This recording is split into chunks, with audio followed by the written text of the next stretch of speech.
안녕하십니까. 네, 또 한 주간이 흘렀습니다. 또 이렇게 이 저녁 시간에 또 여러분들 가운데에서는 비록 목요일 저녁은 아니지만 다른 날 또 정하여 이 영상을 보고 계시리라 생각합니다. 사실 이제 이 중반 강의가 시작되고 중반 이상이 지났거든요. 근데 좀 지치기도 하고 또 힘드신 분들도 있을 겁니다.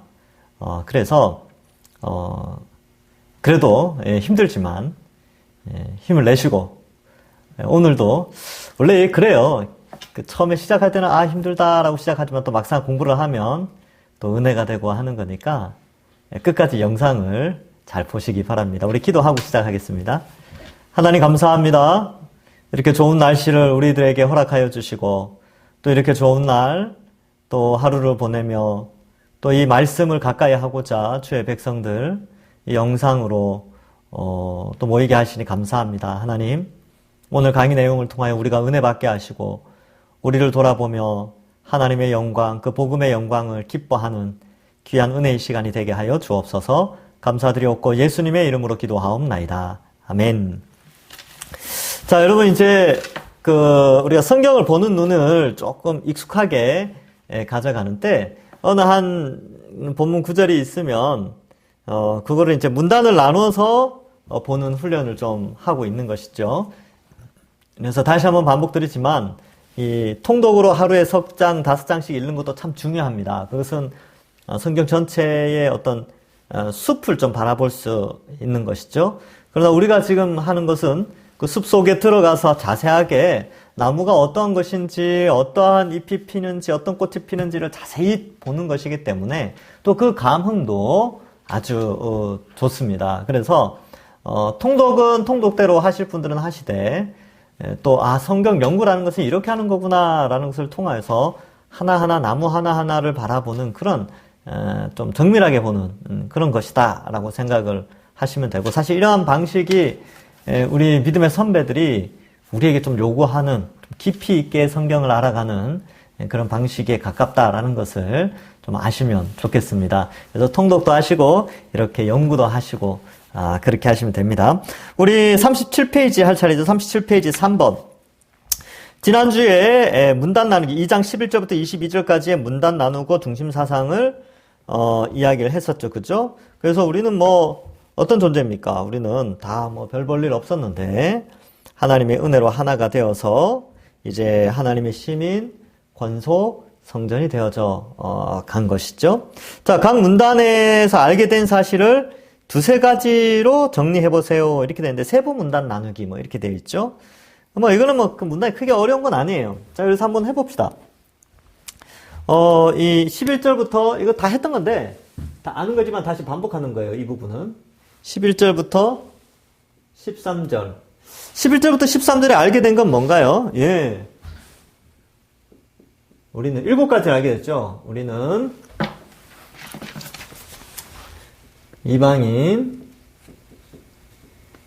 이방인이었고, 할례 받지 않은 무리, 그 다음에 그리스도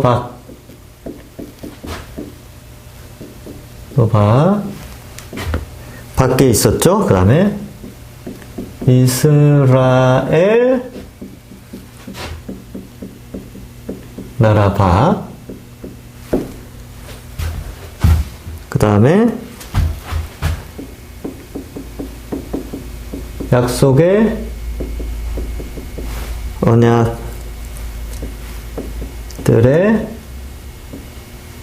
대해 외인, 그 다음에 세상에서 소망 없고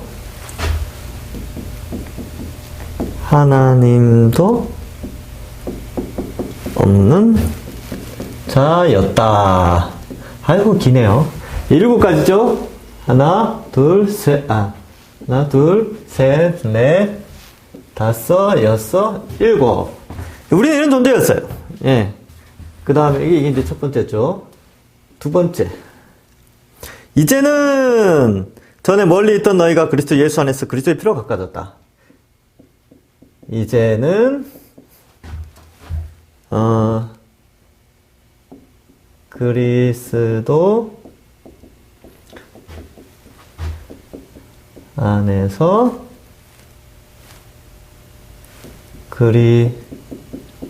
그리스도의 피로 가까워졌다. 이 두 가지죠. 우리가 옛날에 이랬는데 지금 이렇게 됐다. 이제는 이 사실을 알 수 있게 된 거죠. 이렇게 큰 문단이 11절부터 13절까지 하나의 문단인데 그 안에서 또 문단을 나누면 이렇게 된다는 것이죠. 그래서 요게 뭐 11절부터 12절, 요게 이제 13절 이렇게 되는 것이죠. 자, 뭐 이렇게 정리하는 거예요. 다시 한번 우리가 이랬구나. 그리스도 피로 가까워졌구나. 이렇게 돼 있죠. 자, 그 다음에 14절부터 18절까지 알 수 있게 된 게 뭐죠? 뭐 쭉 이렇게 해서 우리의 합형이시라 둘이 하나가 돼서 뭐 쭉 하나 됐다는 내용이 계속 나오죠. 한 세 사람 둘이 한 몸, 한 세 사람 한 몸, 화목. 그래서 그는 이 둘로 한 세 사람 한 몸이 되어 어떻게 돼요? 한 성령 안에서 한 성령. 이거는 이게 요약하는 거죠. 참 여기까지 합시다. 한 사람 한 몸으로 한 몸이 되어 하나님과 화목하게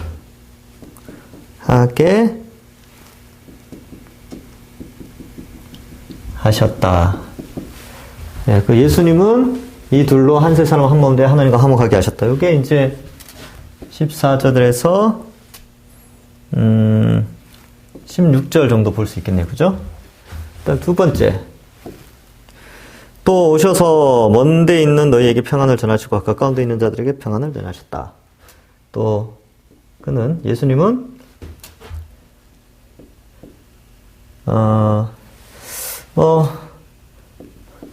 먼데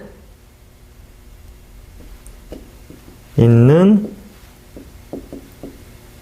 너희와 또 가까운데 있는 자들에게 평안을 전하셨다. 17절. 자, 그죠? 그는 한 사람, 한 세 사람, 한 몸 되어서 하나님과 화목하게 하시고, 그는 먼데 있는 자와 가까운 데 있는 자들에게 평안을 동시에 전하셨고, 그 다음 세 번째. 이는 그로 말미암아 우리 둘이 한 성령 안에서 아버지께 나아감을 하렵니다.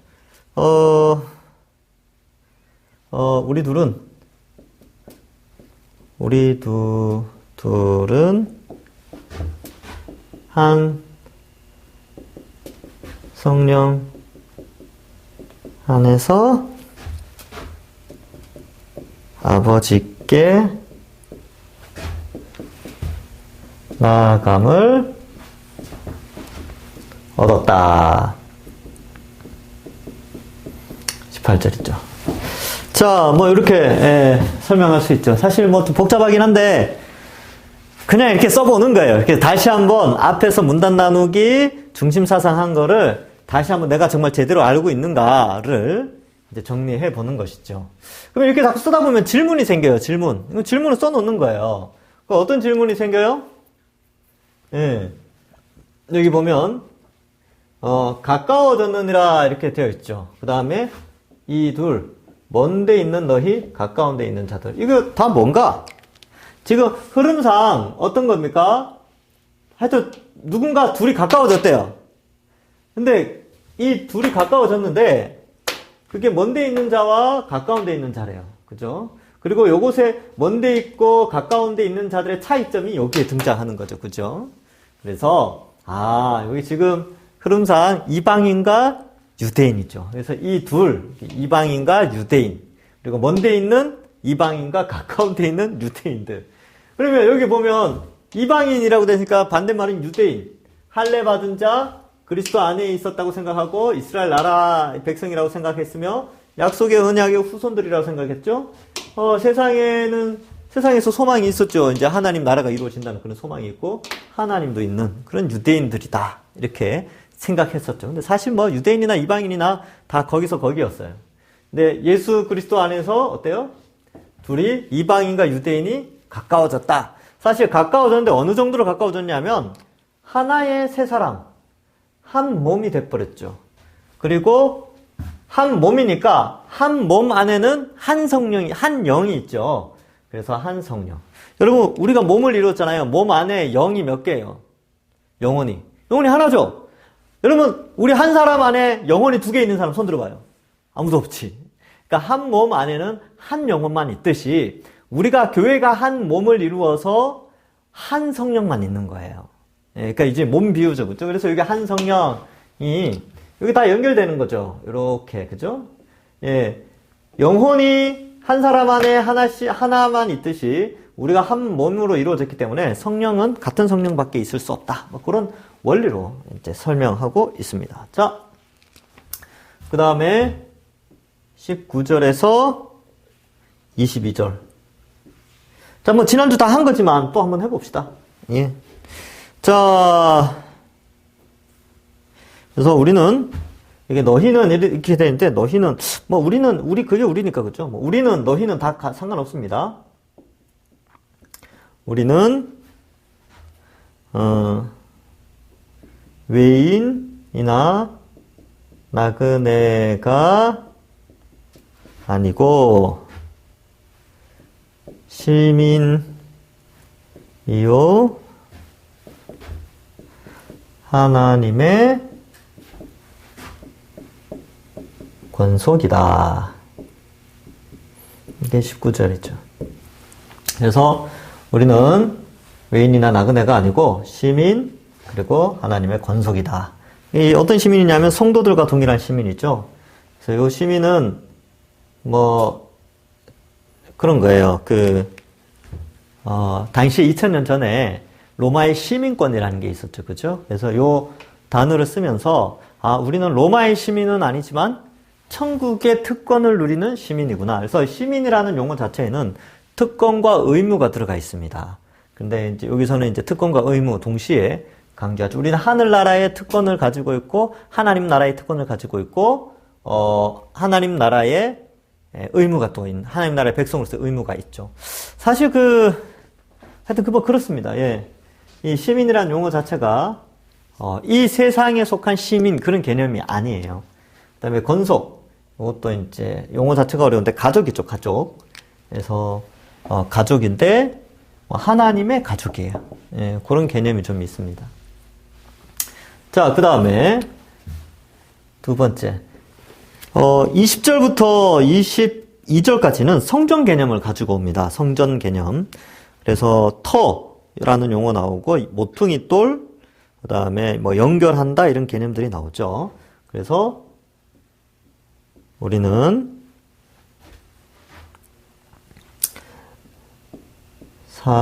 사도들과 선지자들의 터 위에 세워진 예수님을 모퉁이 돌로 한 성전으로 지어져 간다.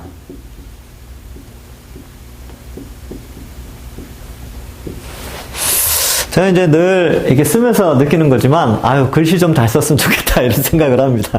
글씨를 너무 못 써요. 아유, 참. 초등학교 때부터 못 썼어요. 제가 아직도 기억납니다. 선생님이, 야, 글씨 좀 잘 써라, 이런 말 한 기억이 나요. 근데 안 고쳐지더라고요, 이상하게.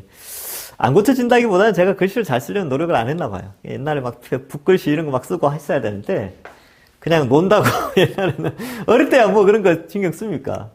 예, 그랬어요. 그리고 이제, 예, 대학교 올라가가지고 제가 건축과를 나와가지고 제도 글씨를 했거든요. 놀라운 것은 제가 제도 글씨는 아주 잘했어요. 제도 글씨를 교수님이 아주 칭찬을 해주시는데, 제도 글씨는 제도 글씨고, 일반 글씨를 일반 글씨로 또 나누시는 거예요. 이거 그때 고쳤으면 참 좋을 뻔 했는데. 그래, 글씨 좀 못 쓰는데 이해해 주십시오. 자, 내용이 중요하니까. 예. 그리고 이제 워드를 치니까 손으로 쓰는 게 안 익숙해요. 자, 봅시다. 우리는 사도들과 선지자들의 터 위에 세워진 예수님을 모퉁이 돌로 한 성전으로 지어져 간다. 이게 20절부터 22절까지입니다. 그래서 이거 다시 한번 요약하죠. 자, 2장 11절부터 22절까지 이런 내용으로 되어 있어요. 우리가 옛날에 7가지의 이방인의 특징. 그런데 예수 그리스도의 십자가의 피로 가까워졌어요. 누구랑? 유대인이랑. 근데 유대인이나 우리나 이제 똑같대요. 한 사람, 한 세 사람, 한 몸. 그리고 한 세 사람, 한 몸이니까 한 성령이 당연히 있겠죠. 그죠? 그래서 둘이 가까워져서 이제 이방인이나 유대인이나 예수님이 평안을 전하셨죠. 그래서 이 둘은 한 성령 안에서 아버지께 나감을 얻게 됩니다. 그래서 여러분, 천국에 가면 유대인 따로 이방인 따로가 없어요. 다 똑같은 천국 백성입니다. 그래서 여러분 그 요한계시록을 해석한다든지 뭘 이렇게 해석할 때 유대인을 특별하게 해석하면 안 돼요. 유대인은 유대인이에요. 한국 사람은 한국 사람이고, 미국 사람은 미국 사람이고, 중국 사람은 중국 사람이고. 그냥 각자의 독특한 민족 안에서 예수님을 믿는 사람이 있죠. 예수를 믿는 사람들이 다 한 몸이 되어가지고, 이제, 가는 거죠. 그러니까 유대인은 천국에서 특별한 특별 시민이요. 뭐 그런 거 없어요. 예. 우리는 다 똑같은 하나님 나라의 백성입니다. 근데, 하나님이 아브라함의 혈통적 후손에게 좀 어떻게 보면 좀 특권을 주신 것은 그 민족이 멸망하지 않고 여전히 유대인들이 존재하도록 하셨죠. 물론 12지파 중에서 사라진 한 10개 지파 이상은 다 사라졌죠. 그러나 유다지파는 여전히 좀 남아있어요. 남아있고 지금 이스라엘을 형성했는데 그들은 특권을 가지기 위해서 그렇게 따로 모으신 게 아니고 그냥 그들도 여러 민족 중에 한 민족에 불과한 거죠. 그래서 그들이나 우리나 똑같다. 왜 이런 표현을 쓰냐면, 그들은 특별하다고 자꾸 생각하니까, 특별하지 않아요. 유대인이나 우리나 똑같습니다. 아시겠죠? 그래서, 한 몸에, 한 몸, 한 성령 안에서. 그러니까 예수님 믿는 우리는 다 아버지께 하나님을 아버지로 고백하는 것이죠. 그래서, 우리는 외인, 나그네도 아니고 시민, 권속 가족이고, 그 다음에 성전. 요 세 가지. 시민, 권속, 성전. 요게 세 번째 문단의 핵심이죠. 두 번째 문단에는 하나가 되는 것이 핵심이고, 첫 번째 문단에는 우리의 옛날의 모습, 그 다음에 가까워졌다라는 서론 부분이 있죠. 그래서 어떻게 연결되는지 알겠죠? 우리가 옛날에 별거 아니었는데 이제 유대인이나 우리가 함께 하나가 돼가지고 시민이고 권속이고 성전이 되었다. 이 내용입니다. 자, 질문 뭐 있습니까? 질문 뭐 어려운 거 있어요? 이렇게 보면 궁금한 거 이렇게 했을 때 아까 누구랑 뭐가 가까워졌다는 거냐, 이런 것이고, 그 다음에 권속, 이런 단어가 어렵죠. 이런 거는 이제 앞에 나오는 쉬운 성경 보면 알 수 있고, 또 사도들과 선지자들의 터, 이게 뭡니까? 이게 왜 이런 표현을 썼습니까? 왜 이렇게 했을까? 사도, 선지자, 한 일이 뭡니까? 성경을 기록했죠. 그래서 성경의 터 위에 세워졌다. 그런 뜻입니다. 그리고 특별하게 되게 어려운 거 없어요. 화목하게 하셨다. 하나님과 화목하게. 옛날에 안 화목했거든요. 왜냐면 우리가 하나님을 대적해가지고 반역죄로 있었거든요. 반역자였기 때문에 화목하지 않았죠. 근데 이제 그 반역의 죄의 형벌을 예수 그리스도의 피로 다 감당하셨죠. 그래서 화목하게 된 것입니다. 자, 이런 질문들을 이제 질문하고 답하고 할 수 있지요. 자, 적용이 중요합니다. 적용. 그래서 이러한 것들을 우리가 다 믿는다면 우리가 어떻게 해야 될까? 적용을 해야 되겠죠. 그러니까 내 삶과 도대체 무슨 상관인가? 이 내용이 나랑 무슨 상관이 있는가? 21세기를 살아가는 동산교회 성도인 나에게 이 본문이 무슨 상관이 있는가를 좀 생각해 봐야 되겠죠. 그래서 적용을 한번 해보겠습니다. 자, 여러분, 신앙이라는 것은 지성과 감정과 의지가 동시에 나타나는 거예요. 그래서 지정의라고 하는데 이걸 인격이라고 합니다. 인격체.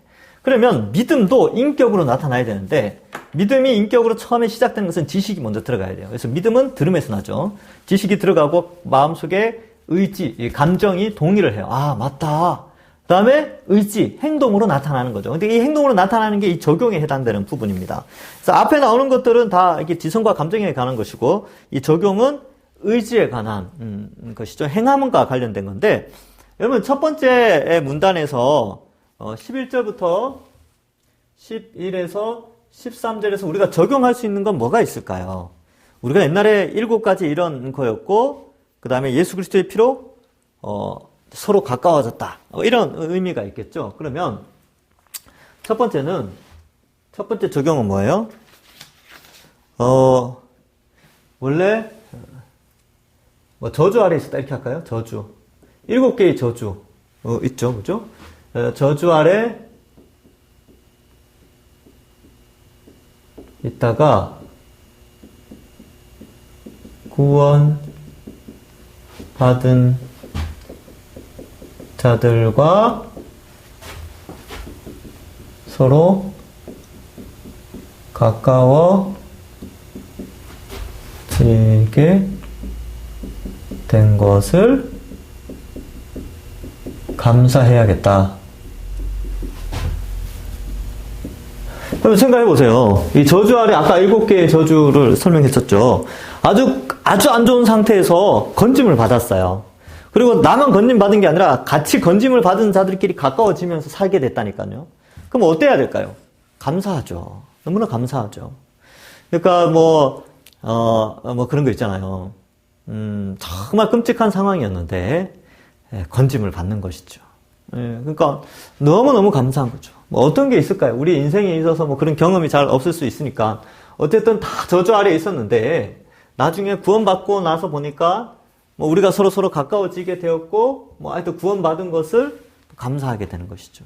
그러니까 적용은 여러분 이렇게 적용하세요.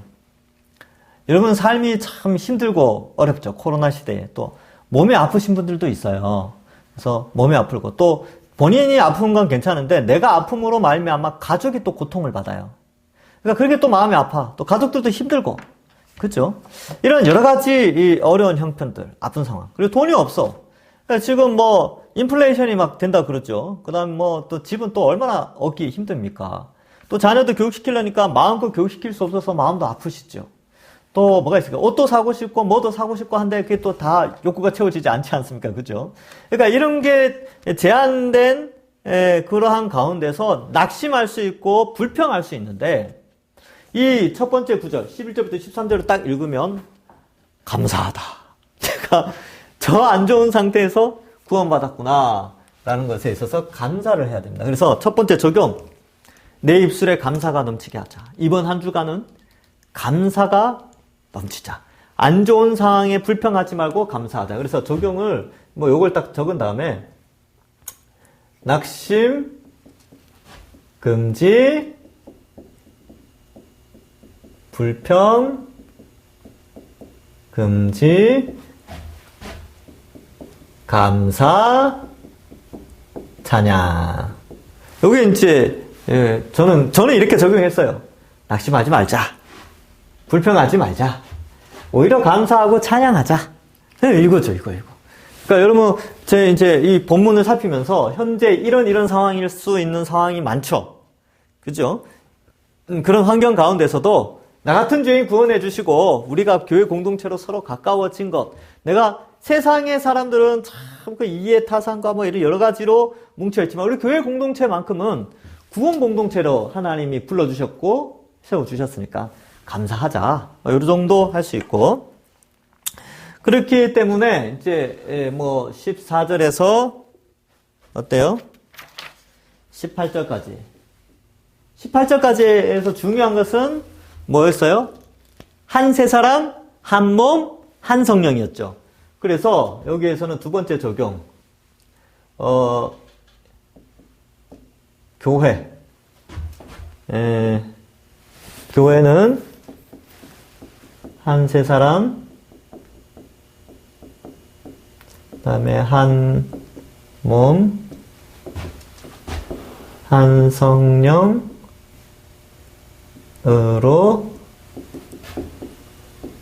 연합된 공동체이기에,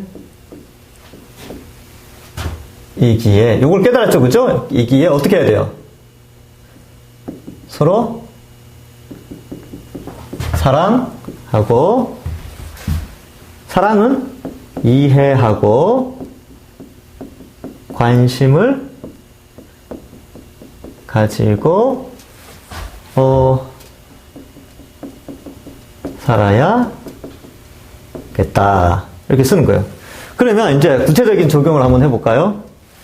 구체적인 적용. 여러분, 서로 사랑하고 이해하고 관심을 가지며 살기 위해서 어떻게 해야 될까요? 첫 번째, 지난주에 여러분들 결석자들 아세요? 이게 예배 결석자들. 아니면 이제 가정에서 예배 드리시는 분들도 많이 있죠. 그러면 최근에 가까운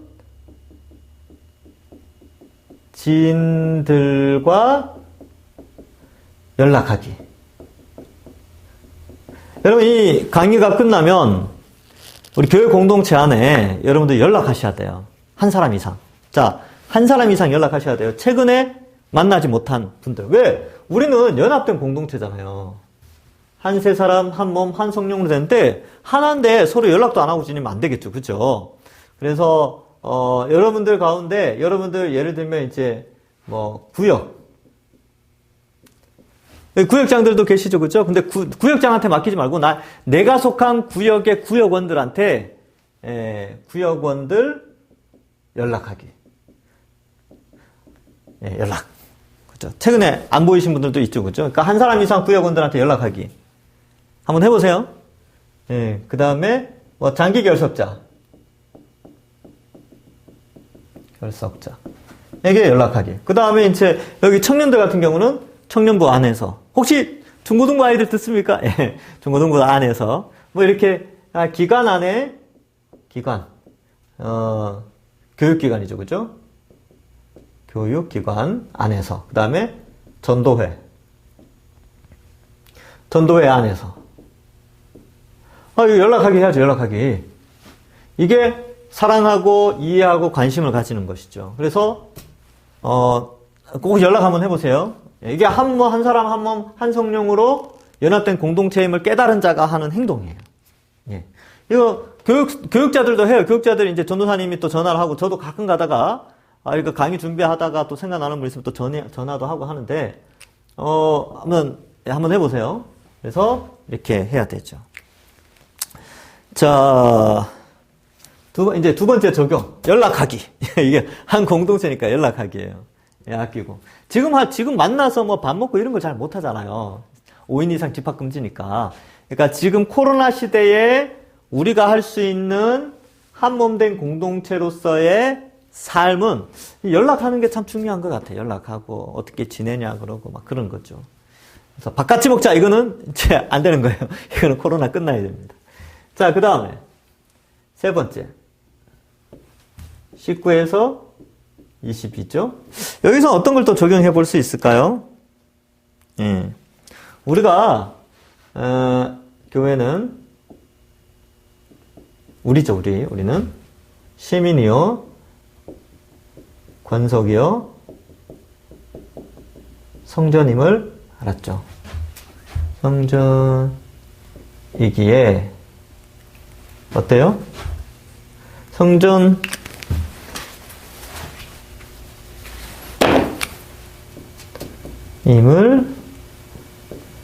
알았다. 그럼 어떻게 살아야 됩니까? 어떻게? 하늘 시민이에요. 우리 이 땅의 시민이 아니죠. 그러니까 하늘 시민으로서 뭘 가져야 되냐면 소망을 가져야 됩니다. 이건 하늘과 관련된, 하나님 나라와 관련됐을 때는 항상 소망이죠. 소망. 그래서 어떻게 적용을 해요? 나는 이 땅의 소망이 아니라 하늘 소망을 품어야 되겠다. 그래서 어때요? 뭐, 이 땅에 많은 사람들이 소망을 품고 있는 게 뭡니까? 명예. 근데 요즘 뭐 돈이 더, 그렇죠. 돈. 뭐, 건강. 뭐, 이런 것에 많은 사람들이 소망을 두는데, 우리는 하나님 나라. 예. 그래서 이걸 방향을 틀어서, 하나님 나라의 완전함을 소망하는 거죠. 여러분, 이 땅에서의 명예는 죽으면 끝나요. 돈도요, 죽으면 쓸 수가 없어요. 건강은 뭐 말할 것도 없죠. 죽으면 끝이죠.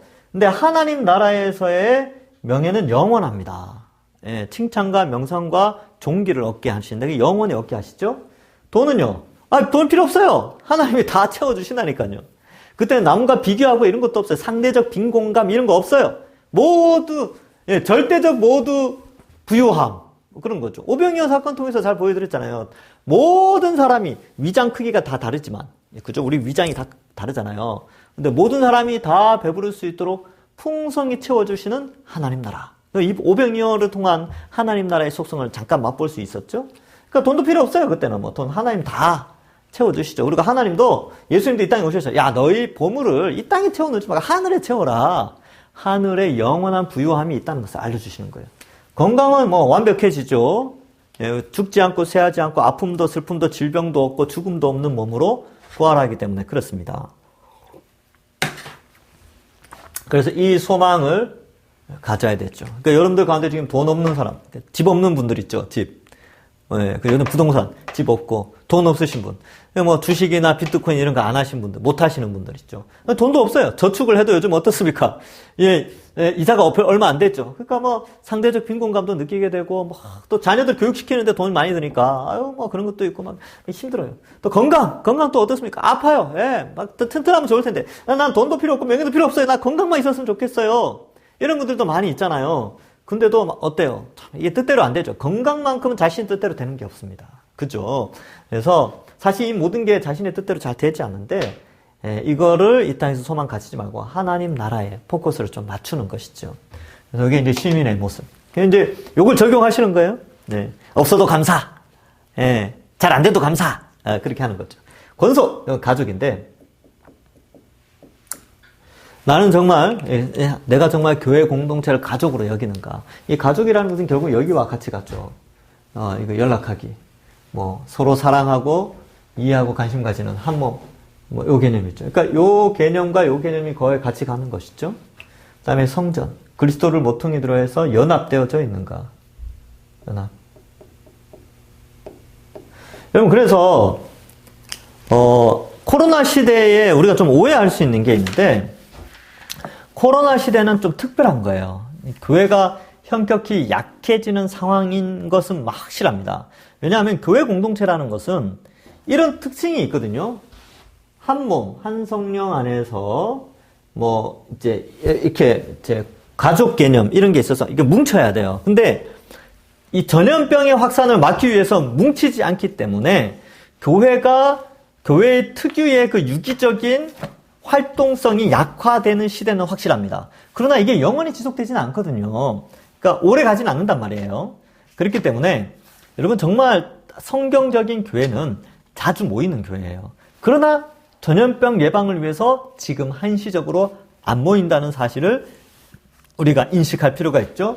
그렇기 때문에 이 연합의 개념이 필요합니다. 그러면 혹시나 여러분 오해하시면 안 될 거죠. 뭐 코로나 시대 때도 집에서 예배드리고 혼자 신앙생활 했는데요. 뭐 나 교회 안 나갈래요. 이렇게 생각하시는 분들인데 그거는 이제 교회 공동체에서 이 연합에서 떨어져 나가겠다는 것이기 때문에 상당히 위험합니다. 건강의 이유나 아니면 뭐 노환의 이유나 질병의 이유 외에 이 연합에서 떨어져 나가겠다라고 하는 것은 나는 구원 공동체인 교회에서 떨어져 나가겠다. 나는 이 한 몸에서 분리되겠다. 나는 이 한 성령을 공유하지 않겠다. 나는 이 한 세 사람에 포함되지 않겠다라는 말과 같기 때문에 이 성전됨의 의미, 가족, 시민, 뭐 이 연합의 의미를 우리가 명확하게 좀 잘 이해를 해야 됩니다. 그래서 교회는 이런 공동체예요. 지금은 이제 전염병 때문에 어쩔 수 없지만 이게 영원히 가진 않거든요. 그러니까 이 코로나가 끝나면 반드시 교회 공동체에 기속되어져서 동산교회 안에서 활동을 해야 되겠구나. 이렇게 하고 같이 예배 드리고 같이 찬송하면서 서로 교제하고 막 그래야죠. 한 가족이라면서요. 한 가족이면 자주 봐야 될 거 아닙니까? 일주일에 한 번이라도. 그죠? 그래서 같이 보고 연합해서 하늘 소망하면서 살아가는 그런 교회 공동체인 거죠. 그래서 여러분 신앙생활 열심히 합시다. 그리고 지금 이제 대면 예배를 드리잖아요. 대면 예배를 최대한 잘 나오려고 하시고 대면 예배 나와서 교제하기는 힘들어요. 같이 밥 먹고 하기는 어렵지만 그나마 그렇게 대면 예배에 참석해서 인사도 하시고 그렇게 하시고 그 다음에 이제 코로나가 끝나지 않습니까? 곧 끝나요. 유럽의 어떤 나라들만 이제 거의 끝나가죠. 그래서 막 이제 해제하고 막 그러는데 우리도 아마 한 9월, 한 10월, 11월 달 가면 거의 좀 많이 좀 풀리지 않을까 이렇게 생각합니다. 이게 줄어드는 거는 갑자기 확 줄어들거든요. 그러니까 그때를 대비해서 내가 코로나가 끝나면 열심히 교회 공동체에 잘 참석해야 되겠구나. 야, 교회가 이렇게 중요하구나. 한 몸으로 연합되는 게 이렇게 중요하구나. 이런 생각을 하는 것이죠. 그래서 어떻게 적용해요? 코로나 때문에 성도 안에 교제가 잘 안 되지만 코로나가 끝나면 이전보다 더 열심히 교회 활동을 하고 봉사도 하고 헌신도 해야 되겠구나. 이렇게 이제 적용을 하시면 됩니다. 자, 기도 제목 이쪽은 알아서 기도하시면 되겠습니다. 원래 이게 같이 모여가지고 같이 기도하고 그래야 되는데 내년에는 그렇게 합시다. 내년 PBS 할 때는 이제 소그룹들이 모여가지고 그렇게 같이 기도하고 마무리하는 그런 시간을 가지겠습니다. 자, 오늘은 또 이제 넘어가 볼까요? 3장 오늘 문단 나누기까지 한번 해보죠. 3장 문단 나누기까지. 자, 한번 봅시다.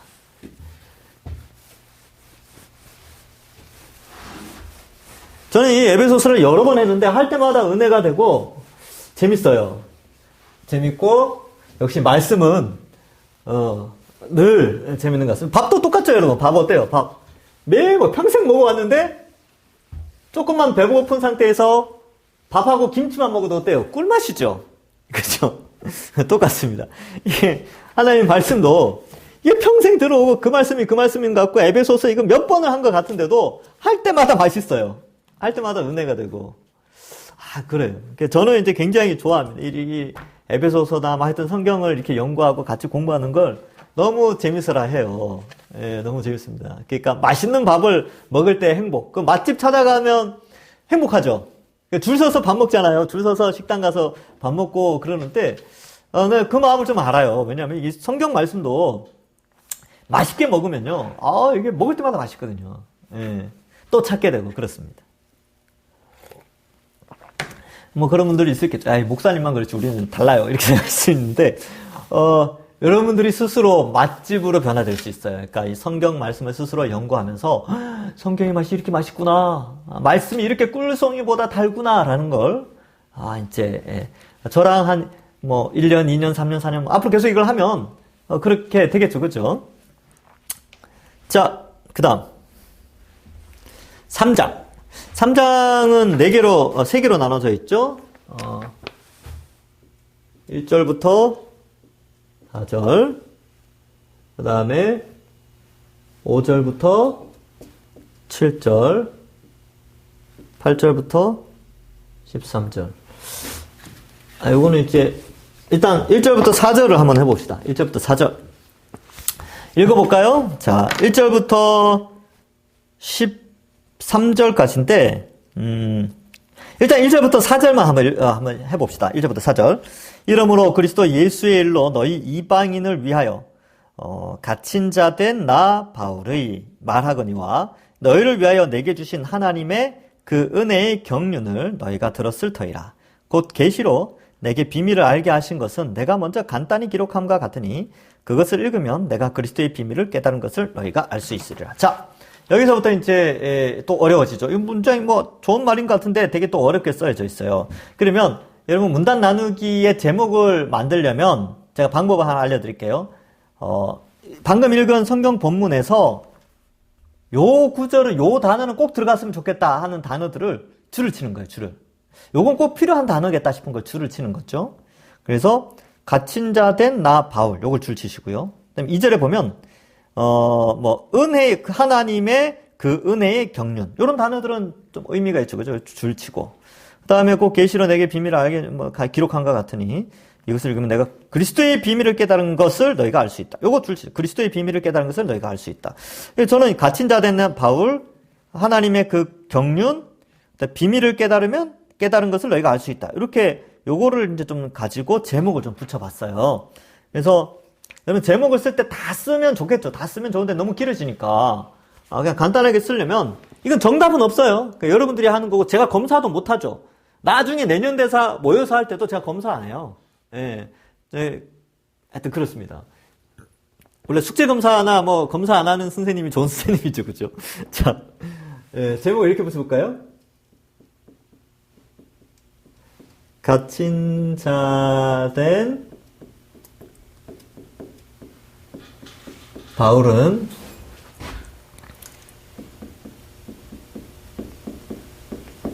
하나님의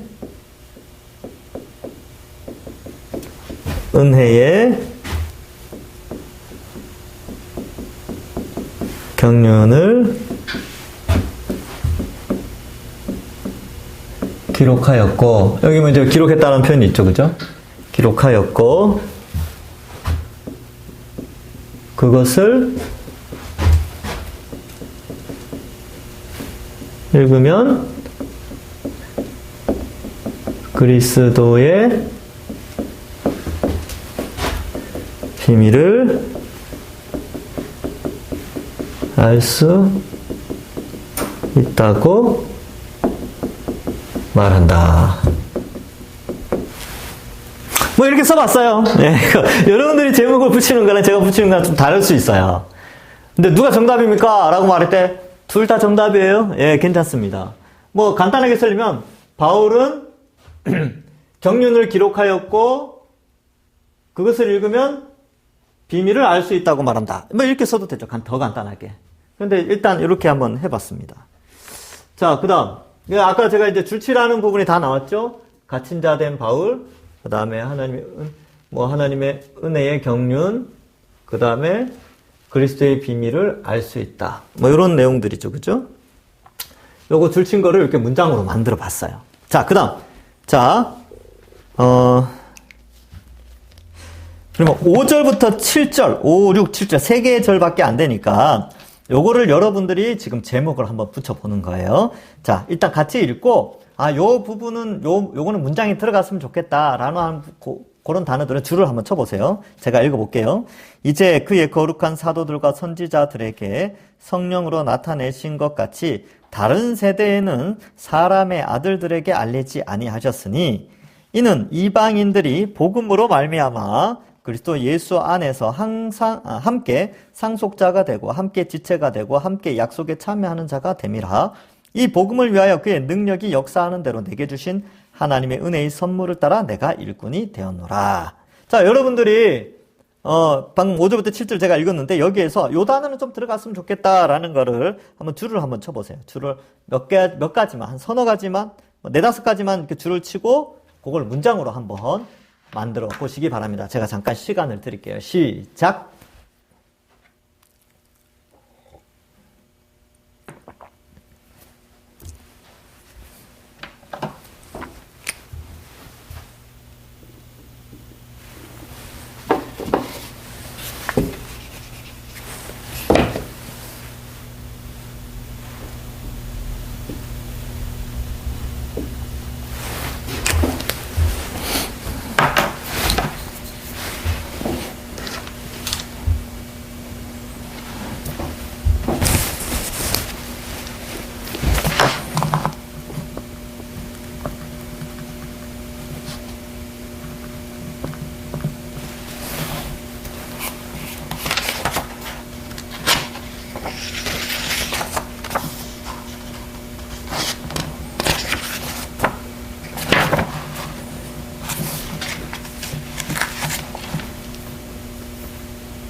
자, 해봅시다. 자, 여기 이제 이 부분이 제목을 조금 붙이기 애매하긴 한데, 주어를 쓰기가 좀 쉽지가 않죠, 그죠? 주어를 쓰기가. 그래서, 그 앞에는 바울은 이게 주어가 되는데, 여기에는 주어가 그렇게 나타나지 않아요. 이제 그의 거룩한 사도들과 선지자들에게 성령으로 나타내신 것 같이 다른 세대에 있는 사람의 아들들에게 알리지 아니하셨다. 누가요? 누가? 하나님이죠, 하나님이. 근데 하나님 주어가 생략돼 있죠, 그죠? 그래서, 하여튼, 한번 써봅시다. 주어, 하나님이, 여기 나오진 않지만 하나님이라고 주어를 한번 써볼까요? 이거 주어 없어도 상관없어요. 예, 주어 안 써도 돼요. 저는 바울도 주어 안 썼잖아요. 25절부터. 그래서 하나님이, 다른 세대에는, 어떻게 해요? 이전과 다르게 거룩한 사도들과 선지자들에게 성령으로 나타낸 것 같이 그렇게 알리지 않는다는 거예요. 그럼 어떻게 알려요? 다른 세대에는. 다른 세대에게는 어떻게 알리죠? 복음으로 알리죠, 복음. 그래서, 그 밑에, 이는 이방인들이 복음으로 말미암아. 이렇게 돼 있잖아요. 그래서 다른 세대에는 복음으로 그리스도 예수 안에서 어떻게 돼요? 그리스도 예수 안에서 복음으로 그리스도 예수 안에서 어떤 존재가 돼요? 함께라는 단어를 써주는 게 낫겠네요. 함께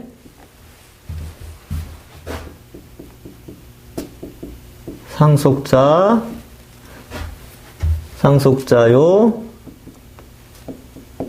함께 지체가 되고 함께 넣을까요? 예, 함께 되고 함께 약속에 참여하는 자 약속에 참여하는 자. 어떤 약속이 있어요. 그죠? 일단 이건 나중에 질문할 수 있겠죠. 그죠? 약속이 뭐예요? 이렇게 질문할 수 있겠죠? 참여하는 자가,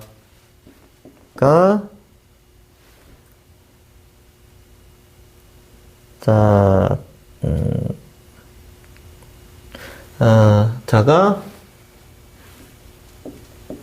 하나님이 다른 세대에는 복음으로 그리스도 예수 안에서 함께 상속자와 함께 지체가 되고 함께 약속에 참여하는 자가 되게 하셨고,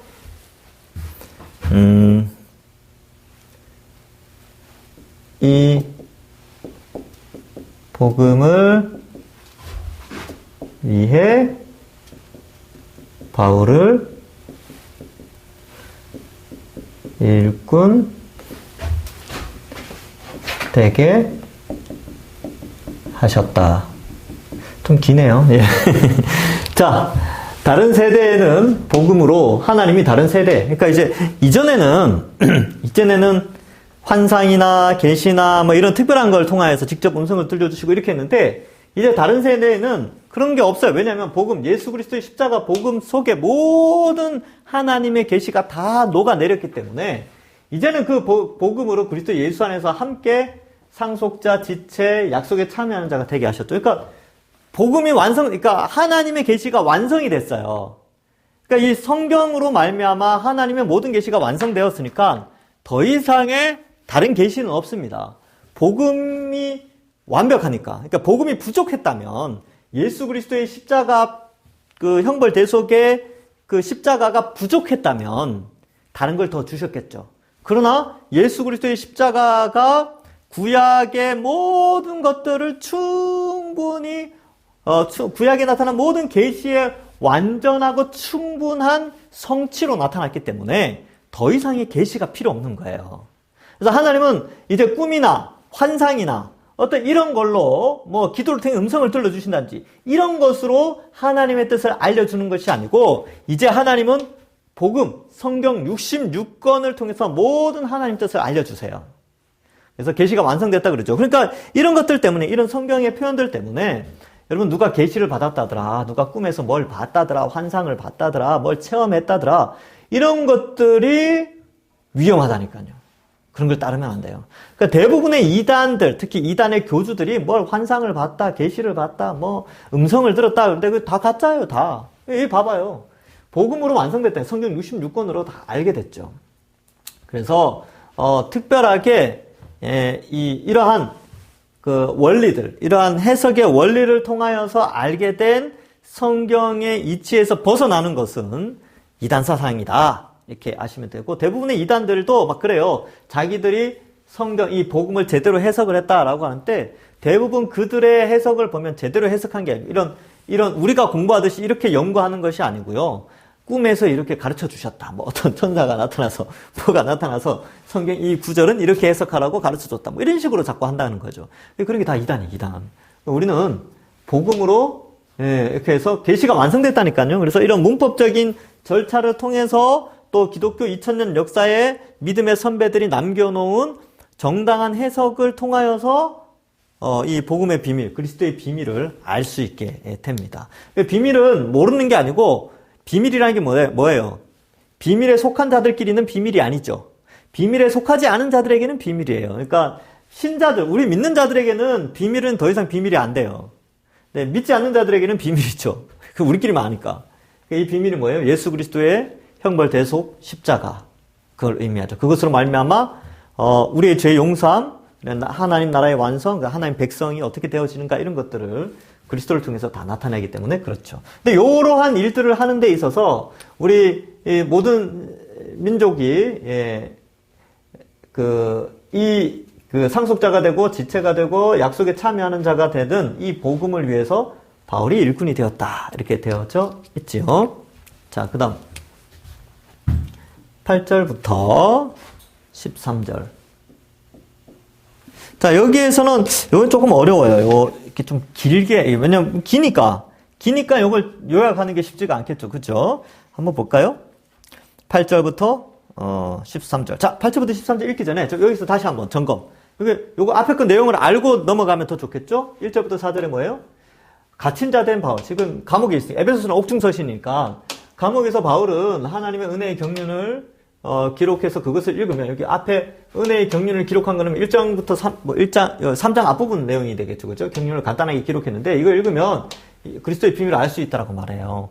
자, 근데 이 복음이라는 것은 옛날처럼 그렇게 이제 오는 것이 완전히 다 이루어졌기 때문에 그리스도 안에서 함께 상속자, 지체, 약속에 참여하는 자가 되겠는데, 이 엄청난 복음을 위해서 하나님이 바울을 일꾼으로 불러주셨다. 자기를 불러주셨다는 거예요.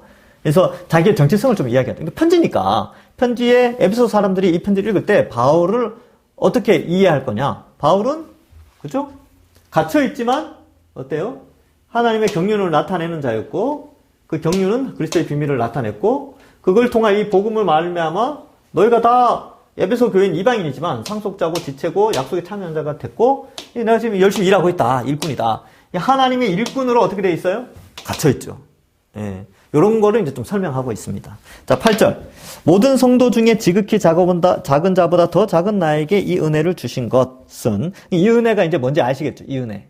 이 은혜는 바로 복음의 일꾼이 된 은혜예요. 자, 그리스도의 풍성함을 이방인에게 이 은혜를 주신 것은 측량할 수 없는 그리스도의 풍성함을 이방인에게 전하게 하시고, 영원부터 만물을 창조하신 하나님 속에 감추어졌던 비밀의 경륜이 어떠한 것을 드러내게 하려 함이라. 이는 이제 교회로 말미암아 하늘에 있는 통치자들과 권세들에게 하나님의 각종 지혜를 알게 하려 하심이니, 곧 영원부터 우리 주 그리스도 예수 안에서 예정하신 뜻대로 하신 것이라. 우리가 그 안에서 그를 믿음으로 말미암아 담대함과 확신을 가지고 하나님께 나아감을 얻느니라. 그러므로 너희에게 구하노니 너희를 위한 나의 여러 환난에 대하여 낙심하지 말라. 이는 너희의 영광이니라. 자, 여기에서 보면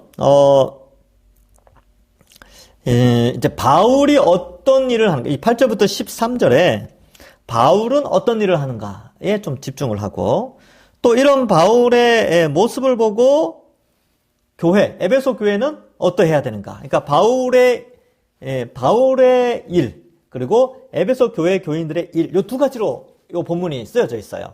그럼 한번 써볼까요? 바울은 어떤 일을 해요? 바울은 일단 은혜를 받아서 어때요? 그리스도의 풍성함을 이방인에게 전하죠. 이게 첫 번째. 8절에 보면. 그거 이제 줄을 치는 거죠. 두 번째는 영원부터 만물을 창조한 그리스도의 비밀의 경륜이 어떠한 것을 드러내는 거죠. 비밀을 드러냄. 첫 번째는 그리스도의 풍성함을 이방인에 전하고 두 번째는 비밀을 드러냈죠. 비밀의 경륜을 드러냈죠. 그 다음에 교회는 이제 교회는 어때요? 에베소 교회는 우리는 어떻게 됩니까? 자, 우리는 하나님의 각종 지혜를 교회로 말미암아 하늘에 있는 통치자들과 권세들에게 하나님의 각종 지혜를 알게 하려 하시는. 그러니까 교회는 그죠? 하나님의 각종 지혜를 알려요. 그 다음에 곧 영원부터 우리 주 예수 그리스도 안에 예정하신 뜻대로 된 것이고 우리가 그 안에서 그를 믿음으로 말미암아 담대함과 확신을 하나님께 나아가요. 자, 바울은 그리스도의 풍성함을 전하고 경륜을 드러내고 교회는 하나님의 지혜를 드러내고 하나님께 나아가요. 그렇죠? 요 두 가지가 돼 있고 그 다음에 교회는 어때요? 낙심하지 않는 거죠. 바울의 환난에 낙심하지 않고 오히려 그것을 영광으로 여겨라. 이렇게 되는 거죠. 그 덩어리가 세 개예요. 자, 봐요. 바울은 어때요? 예. 바울은 은혜를 받았다 돼 있으니까 은혜로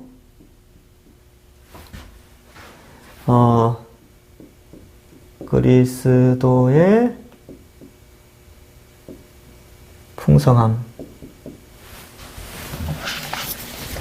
풍성함을 이방인에게 전하고 비밀의 경륜을 드러내며. 자, 바울은 그렇죠? 교회는 네. 하나님의 각종 지혜를 알게 하고 알리고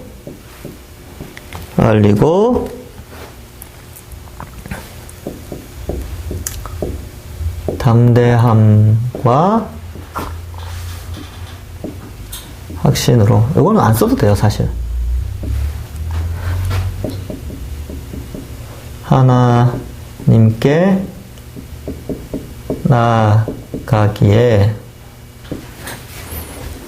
어때요? 교회는 바울의 환난에 낙심 말고 영광으로 여겨야 한다. 자, 8절부터 13절은 바울에 대해서 교회에 대해서 설명하고 있어요. 8절부터 9절까지 8, 9절 여기 이제 8절과 9절 내용인데 8절과 9절에는 바울은 은혜로 그리스도의 풍성함을 이방인에게 전하고 여기 이제 여기 첫 번째죠. 그 다음에 비밀의 경륜을 드러내는 자예요. 이렇게 부름을 받았다. 그리고 너희는 이러한 풍성한 그리스도의 풍성함 그 다음에 비밀의 경륜 복음을 통하여서 교회는 하나님의 각종 지혜를 알려야 돼요. 그러니까 바울이 했던 일을 교회도 여전히 똑같이 해야 돼요. 각종 지혜를 알려야 돼요. 교회는.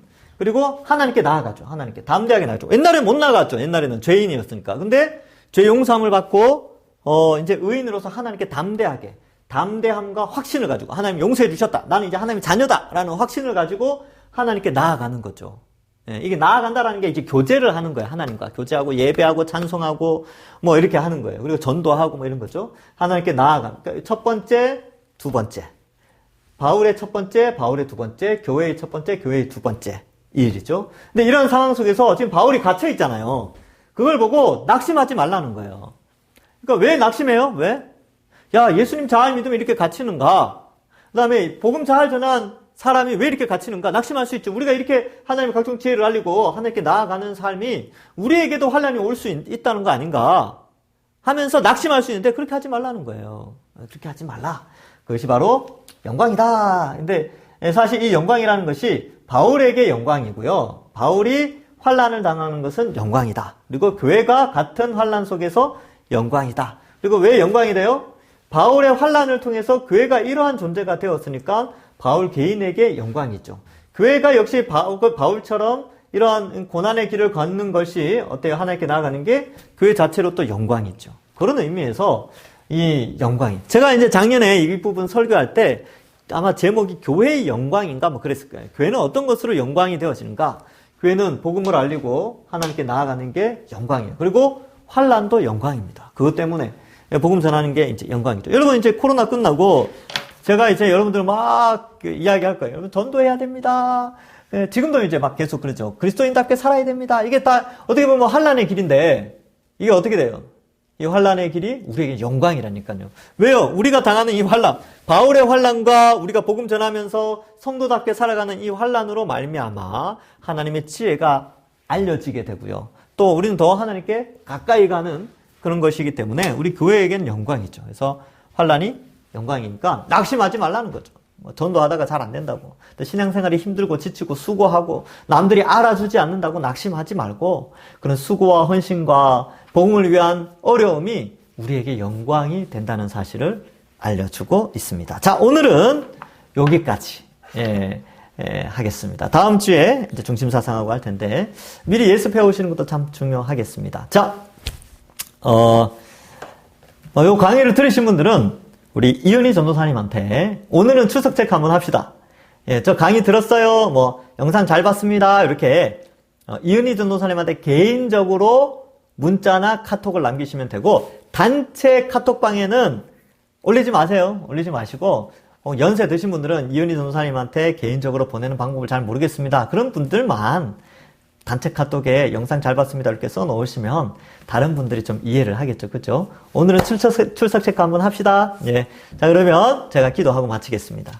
하나님 감사합니다. 우리와 같은 자를 복음을 통하여 택하여 주시고 교회 공동체로 한 몸, 한 지체, 또 한 성령 안에서 한 가족으로, 시민으로, 성전으로 지어가게 하시니 감사합니다. 우리가 이 말씀을 잘 연구하면서 우리 자신의 신앙을 돌아보고 더욱더 우리가 예수님 믿은 것이 얼마나 귀한 일인가를 깨닫고 때로는 올 수 있는 여러 가지 어려움 가운데서도 낙심치 않고 하나님 주신 소망 가지고 살아가는 저희들 되게 하여 주옵소서.